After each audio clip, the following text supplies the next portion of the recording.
HSC ২৬ batch. তো তোমাদের সাথে তোমার ইমন ভাইয়াকে ধরে নিয়ে আসছি যে ইমন ভাইয়া আর আমি তোমাদের জন্য কাজ করতেছি, খুবই রেগুলারলি কাজ করতেছি।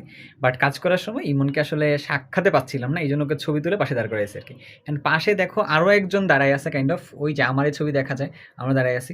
সো আমরা তিনজন এখানে কেন? কারণ আমাদের হচ্ছে রিফাত ভাইয়ের ছবিটা এখানে পাচ্ছি না, দ্যাটস ওয়াই আমি আসলে এখানে রিফাত ভাইকেও পোর্ট্রে করতেছি। সো জোকস ব্যাপার, আমাদের আসলে মূল কাজটা হচ্ছে এইটা, যেহেতু আমরা এইচএসসি ২৬ নিয়ে তোমাদের সাথে এবার ডেডিকেটলি কাজ করতেছি। তো এই জন্য আমরা চাচ্ছিলাম যে তোমাদের মধ্য থেকে একটু কয়েকজনের সাথে আমরা কথা বলি, কারণ তোমাদের মাথায় একটা জিনিস ঘোরপাক খাচ্ছে কীভাবে এইচএসসি পরীক্ষার এই শর্ট টাইমের মধ্যে ভালোভাবে মোকাবেলা করব এই চাপটাকে। পাশাপাশি হচ্ছে যে এডমিশনের সময় আমরা কীভাবে ডিসিশন নিব, এটাও এখন বুঝতেছি না আর কি। তো আমাদের মধ্যেও সেম জিনিসটাই কাজ করতেছে, কারণ আমরাও ভাবতেছি যেহেতু তোমাদেরকে কমিট করে ফেলছি ফ্রিতে ওয়ান শটটা আমরা কমপ্লিট করব, তো এটার জন্য আমরা কীভাবে কাজ করতে পারি আমাদের মাথার মধ্যেও ঘুরতেছে। পাশাপাশি ধরো যে আমাদের মাথার মধ্যেও ঘুরতেছে এডমিশন আমরা তোমাদেরকে কীভাবে একটা সুন্দর সাপোর্ট দিব আর কি ভার্সিটি এবং ইঞ্জিনিয়ারিংয়ের জন্য।